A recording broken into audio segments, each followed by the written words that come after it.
maybe this isn't something that a president can do.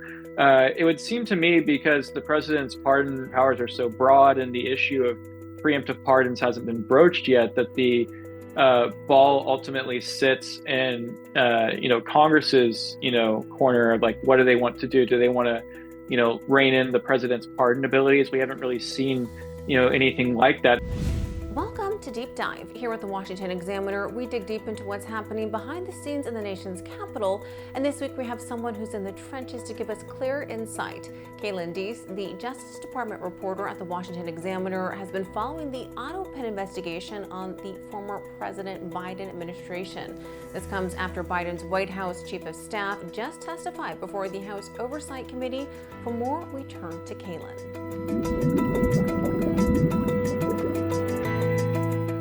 Well, welcome. Thank you so much for joining us, Kaelan. Thank you for having me on. And so for our viewers who are just tuning in, can you give us a quick overview of the autopen controversy surrounding former President Biden? Yeah, so the autopen controversy really sort of came to a head because President Donald Trump had eagerly urged Congress to make this something that they should, pay attention to, not just because it was something that he felt like was, just maybe a small issue, but it was part of a broader issue because everyone had thoughts and concerns about President Joe Biden's handling of his administration. But what really came to light was because the nonprofit group, the Oversight Project, did some digging and found several instances where there were signatures on various proclamations, executive orders, and clemency acts by President Joe Biden that appeared to have mismatching signatures, and the overall indications that there was some sort of a mechanized process that was done to create those signatures. So sure enough, there was, it started with, the allegation of, using the autopen. It's not necessarily a controversial tool, but where it did become more controversial is whenever it was discovered that, this tool was used in the Biden camp, eventually did, come out and say that, they did use the autopen, but that it was used for the sake of granting not only clemency, but several different executive orders, and some executive orders even on days whenever we know that Joe Biden was in Washington, D.C. The reason why that's significant is because there's, there's sort of a historical use of the autopen that it gets used oftentimes whenever a president is abroad. So it raised questions by critics and investigators alike with this House Oversight Committee about why would he need to use this tool on a day that he's actually at work. So this basically culminated into a series of comments and things that were made in the media until eventually earlier this summer. House Oversight Committee Chairman James Comer announced in May that he was going to be bringing in multitudes of aides for the former president's tenure in his time. And, it's ranged across different people from Ron Klain to as recent as Ron Klain's replacement as chief of staff, Jeff Zients. And it was really the Zients interview that happened most recently that really told us a lot about, what people thought about the president's mental decline whenever he was in office. Yeah, absolutely. And that leads me to my next question. So as you just mentioned, the House Oversight Committee wrapped up its interviews, and Zients was a big one, as you said, providing what's been called the most revealing testimony yet. So what were the key takeaways from his testimony, and how did it shift the narrative of this investigation? So a source familiar with the conversations that took place, and it was an all-day interview with Jeff Zients. He definitely spoke a lot to the committee. I think, the top line takeaway was that he admitted that he watched the former president's, mental, he didn't use the term mental decline, but he definitely characterized Biden as a man who began to develop more shortcomings as his tenure progressed into 2024. He used, this phrase that, events and actions that the president took that would sometimes involve three meetings suddenly became four meetings instead. He talked about how the president would essentially needed to be shielded from certain public scrutiny, and how there was coordination down the ladder between other appointees in Biden's cabinet to try to make sure that the president wasn't overexposed too much in the media. There was even discussion that Zients had with Biden's doctor, Dr. Kevin O'Connor, one of three people who came before this committee who pleaded the Fifth Amendment and didn't testify to the committee at all.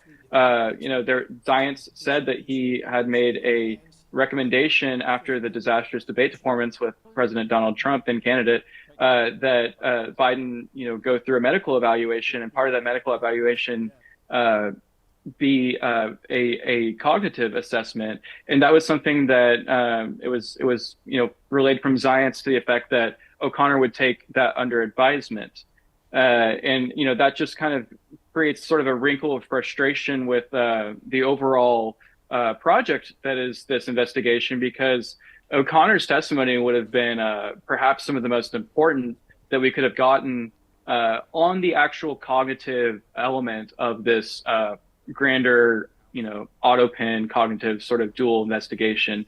Now, one thing that I think, would give, a lot of people pause is the fact that Zients also admitted that there were times whenever there were meetings about the last minute pardons and clemency acts that Biden took part in, that there was also participation in those meetings with the president's son, Hunter Biden. And that's also an alarming detail, given the fact that we saw Hunter Biden received one of the most charitable pardons that was given to anybody in the final days in office. We know that there were gun charges that were levied against Hunter Biden that he was found guilty on. He also had the tax case against him in California. So, obviously it's something that doesn't seem right whenever one of the subjects of pardons is privy to the discussions about other clemency acts. It's not immediately clear that Hunter Biden was participant to his own pardon discussion, but all we know is that he was there for some of those. So there's several more that you can go down the list, but Zients, unlike some other people who testified, he was just very very open. I can go into some other people who have spoken in recent months too. So Zients testified that Biden's decision-making slowed, as you said, and that he discussed adjusting the president's schedule to allow for more rest. So how does this connect to the core of the autopen investigation, the question of whether Biden was fully aware and in control of executive actions? Well, I'm glad you asked that, Natasha, because it really does matter, I think, whenever we take into account that what former President Joe Biden has said and what his surrogates have said since this investigation really came underway is that President Biden was in charge of all of his decisions, and everything that he made, he was the one that made those decisions. But we know from the New York Times report that actually, ironically, had that statement attached to it. It's that the clemency, the mass clemency that Biden sought to undertake was actually it was a bit of a convoluted system that they relied upon. It wasn't necessarily Biden reviewing each individual's incarcerated case by case. It was more of a situation where they set up a criteria and they basically handed that criteria to the president, and they asked him, is this what you would like to sort of follow? And it was a standard criteria of pardoning or giving clemency, I should say, to certain nonviolent drug offenders. And so the president signs off on the criteria, but he's not the one who is going through the cases bit by bit. And that's what gets into what we have seen from some internal emails that were ascertained by the Oversight Project, and that and that is that there's been a high level deputy within the DOJ at the time that sent an email over to the White House that felt like that the White House was mischaracterizing some of its statements whenever it said that they were targeting specifically nonviolent drug offenders. This ranking deputy in the department said actually that he had seen at least 16 cases where that was not actually what matched up to those subjects of those clemency acts. There were 16 that involved other defendants who had been involved in violent crimes prior to their incarceration. So that was a bit of a red flag for that DOJ official, because he felt like there was a bit of a misleading tone or rhetoric coming from the White House. Interesting. And we've seen reports about a Biden staffer, Rosa Poe, allegedly impersonating Jeff Zients to approve autopen use. So how significant is this detail, and what does it suggest about the internal processes surrounding the autopen? Yeah, I think that allegation is something that the committee is going to consider when they're compiling its report about this autopen investigation. But that's really sort of just one red flag amid all these things. We had, essentially a multitude of these, aides to Biden who all said that he was able to come up with his own ideas, his own plans for the presidency, say that in the open. But whenever they get questioned about if they saw any sort of mental lapses or decline, when they go under questioning, they all, seem to at least admit to some extent that there was a visible sort of decline that they could pick up, all for except maybe a few. I would say probably one of the most loyal people who spoke to the committee recently was one of his deputy press assistants, Andrew Bates, who really, I don't think, as far as the comments that we were able to hear from a source familiar with that investigation, I think Bates was, probably one of the most ardent defenders out of all these people who've come in.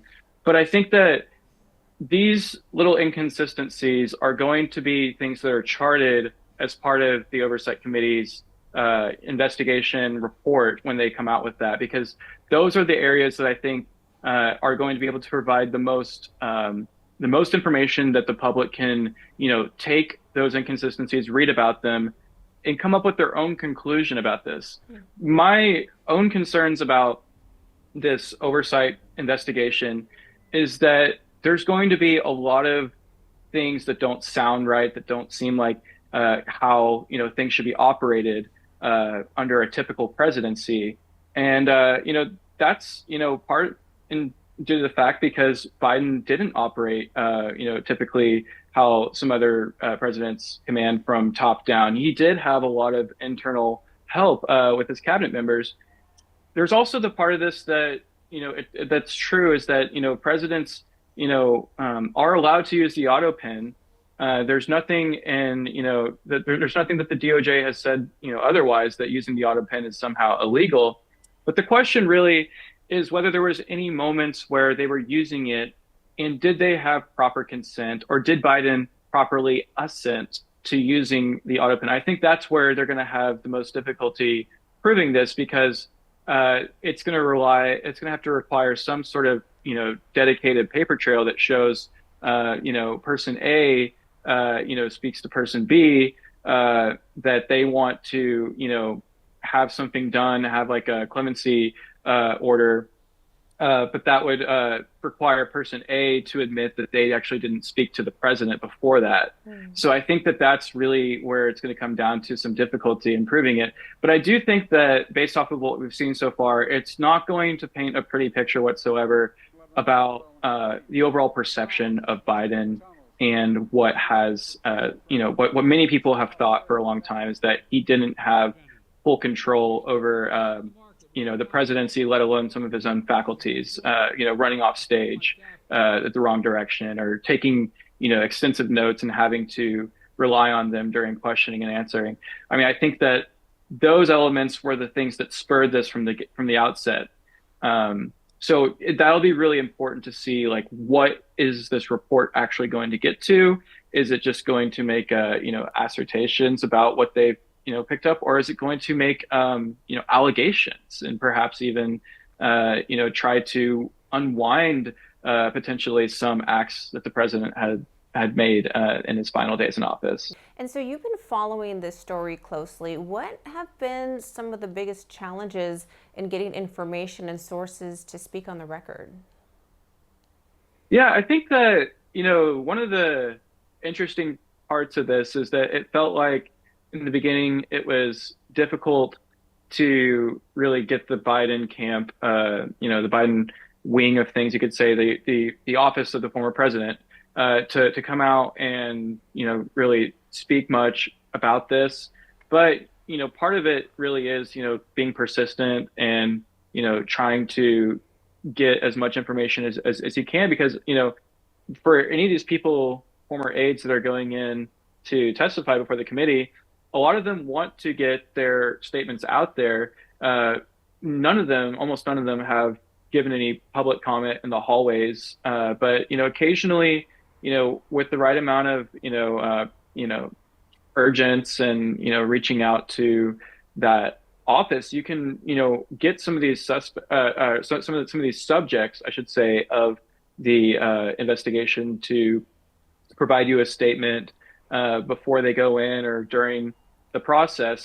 There's always been that communication there with the oversight committee, because they want their investigation to be as public as possible. But again, you have to listen and see what the Biden camp is saying, because I think that that's they have to be able to get their side of the story out. I think that there's a lot of people who work for Biden who have wanted to stay loyal to the former president and to not say anything negative about it. But I think that one of the most interesting things is that you had former assistant to the First Lady, Anthony Bernal, who was said to, have been very close to Joe Biden because on account of the fact that he was close to the First Lady. And, he was one of the people who also, didn't want to talk to the committee. And, that, compiled with the fact that, Biden's doctor also wasn't being forthright with the committee. I think that they found themselves to be in a hard place where they just would have rather, looked like they had something perhaps to hide by pleading the fifth rather than being forthright. I think other people, as we've seen from just even larger figures, people like Karine Jean-Pierre, who came out as an independent and having her own book that she's writing, coupled with former Vice President Kamala Harris, who has been very forthright about some of the frustrations that she had with Biden in her upcoming book and the previews that we've been seeing. I think that you're getting a mixed bag of viewpoints. You have, people who are wanting to, on the surface, stay loyal to the president, but I think on the other hand, they want to be honest with the American public about what they saw in 2024, and because they're representing not really Biden anymore, but they're representing the future of the Democratic Party. Yeah, absolutely. And as you mentioned, Karine Jean-Pierre writing a book, and she denied seeing a change in Biden's competency during her testimony.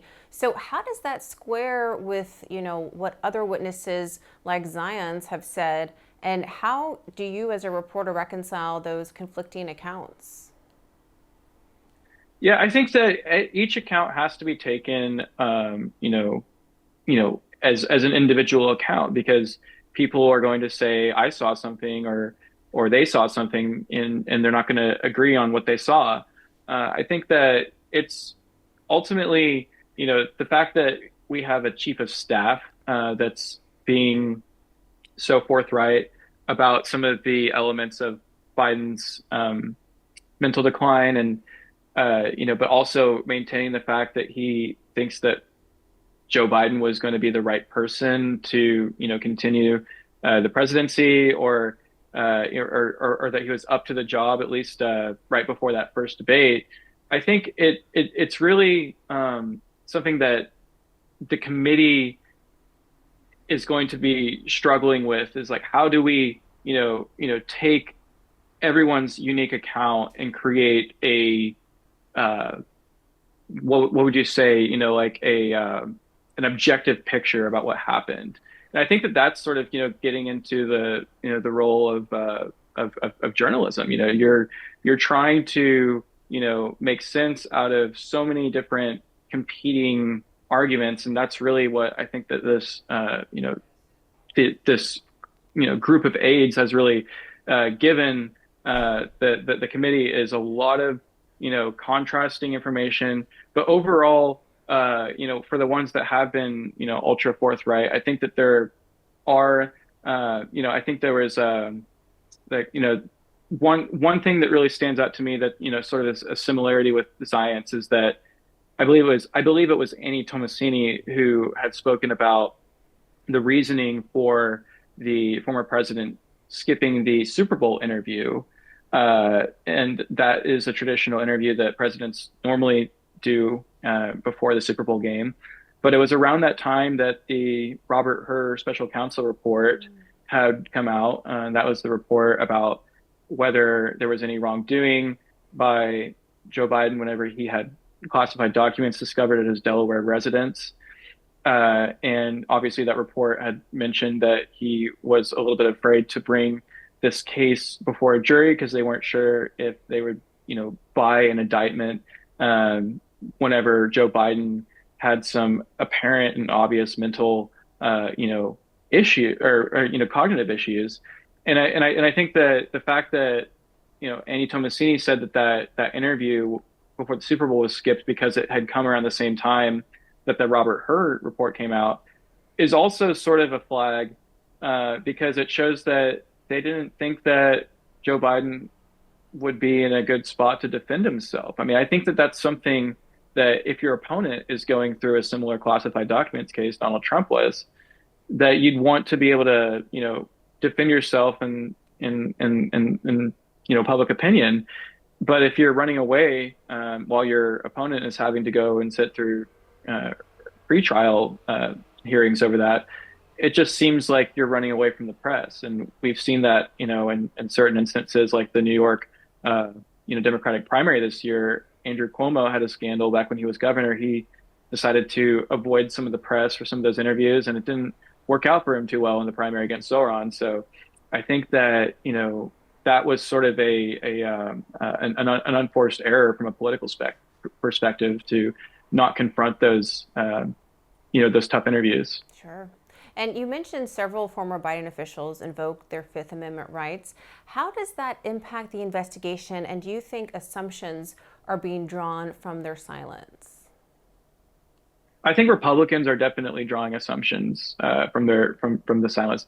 I mean, as far as how it impacts for people like Kevin O'Connor or Anthony Bernal to not speak, it really, I mean, it doesn't impact too much in the way of their personal positions.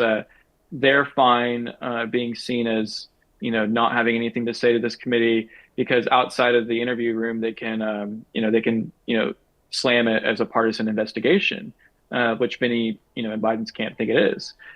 So I think that if anything, it's just a little bit of a detriment for the committee to have to rely on Zients' words about his communications with some of these people who pleaded the Fifth. It might, prove to be a point of frustration if they wanted to, get more information now that Zients has spoken. Maybe they think that there's a need to call in more people that were in Biden's orbit, or even call back some of the same people under the threat of, perhaps DOJ enforcement of a required deposition.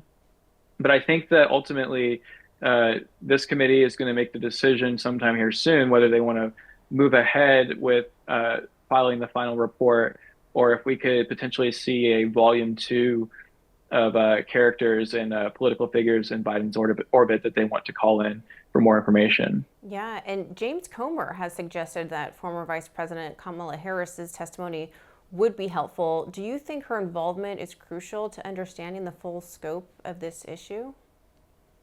I would, very much like to see what she had, said in private, or what she was thinking in private, if she'd be willing to divulge that publicly.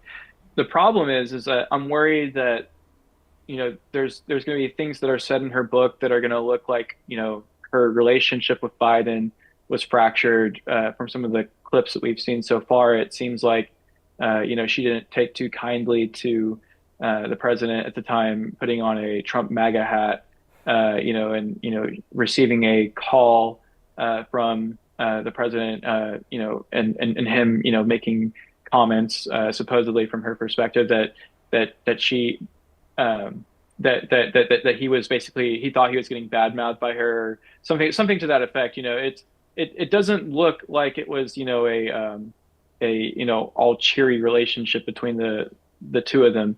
So I think that it'll be interesting once the full book is out, if there's anything else that, she says in it that prompts the committee to want to investigate her. The one thing I'm not entirely certain on is to what extent, of privilege she would enjoy, being the former vice president, if she would have any, any ability to sort of say that she couldn't say something. But I think that, if she were to be invited and to decline, speaking to the committee, that could be a sort of another notch under their belt of pointing to someone high profile who just declined to comply completely. Juxtaposing that with people who did comply, like Zients, and said things that were more on the damning side, it would look like, well, why aren't you jumping in to try to, defend against this? I think that would be what the Republican response might look like. Sure. And the Trump White House and DOJ have launched their own investigation into the autopen use. What are the possible outcomes of these investigations, and what consequences could there be for those involved?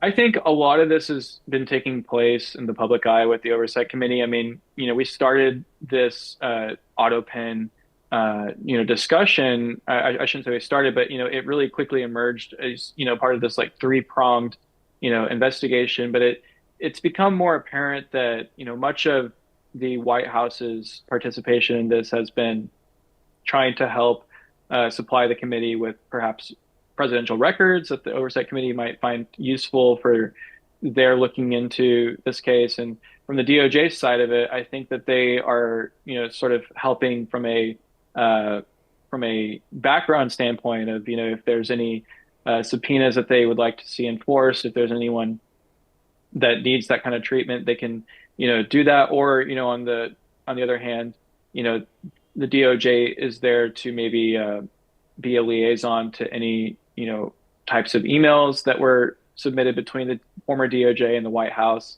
But, in reality, as this has unfolded over the months, and especially, going from the summer into the fall, it really seems like, from the outset, the Oversight Committee had the most thorough and vested interest in this investigation. And it seems that they're going to be, if there's anything in that report, I think that you could see potentially recommendations that the committee makes that the White House or the DOJ might take under advisement. I see. And what are the potential legal ramifications if it's determined that the autopen was used improperly or without Biden's full consent, particularly regarding the pardons? Well, I think that there's a couple of, elements that we could see here. I mean, there could be, there was a 2005 DOJ memo under the Bush administration that essentially, laid open the playing field for the autopen to be used really as much as, a president enjoys. You could maybe see a reexamination of, that precedent, and maybe the DOJ would like to issue a memo that this DOJ could imagine could like say, we just want to exercise the utmost caution when it comes to using the autopen, and maybe make some sort of, part of that memo could say, for instance, the autopen should only be used when a president, is not on American soil or something like that. the other part of this too is, as far as the preemptive pardons that we saw for members of the House Select Committee investigating the January 6th riot, all the way to people like Anthony Fauci and General Milley. Those preemptive pardons, I think, are have always been like part of the main issue that I think Republicans, at least if there's anything that happens substantially from this, if they can get some sort of clarifying information or some kind of resolution that from especially from the DOJ's point of view, that maybe this isn't something that a president can do. It would seem to me, because the president's pardon powers are so broad and the issue of preemptive pardons hasn't been broached yet, that the ball ultimately sits in Congress's corner of like, what do they want to do? Do they want to rein in the president's pardon abilities? We haven't really seen anything like that. That would be very that would be a historical precedent changer if they decided to do that. But I think that from a political angle, you could make the argument that if they did absolutely nothing with this, then Trump, being himself, he could make the call that, well, if Biden preemptively pardoned people, then I don't see a problem. If at the end of my administration, I'd like to do the same thing for some people in my life. Yeah. I don't, claim to know that that's what the president would like to do, but it's just, a matter of pattern that we see oftentimes whenever one side decides to engage in a use of a power tool, that hasn't, been done before. It typically results in the other political spectrum feeling like they have leeway to do the same thing. So I think Trump has been on the record, though, saying that he would never, want to engage in that similar, what he would deem an abuse of the pardon powers. So I think that would be surprising to see this president engage in that. But I think it would also be something that that Republicans at large would like to see some clarification, perhaps it being from the DOJ, about what the legality is when it comes to preemptive pardons. And lastly, what are the key questions that remain unanswered, and what are you focusing on as you continue to report on this story?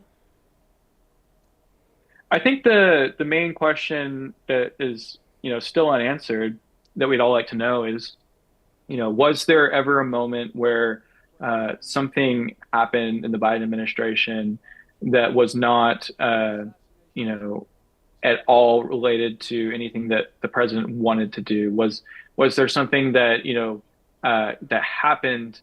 Because that's essentially the allegation that Republicans are making, is that there wasn't, a single president leading the republic, but it was more of a blob, you could say, of like people that were commanding the entire administration, not just one person. So I think that's if there isn't anything there from these interviews, that the committee is able to draw links and say, for a fact that there was at least one item on the president's agenda that wasn't really on his agenda. I think that it's going to be something that Democrats will probably latch on to as sort of a thing that they can point to and say, you don't have anything here.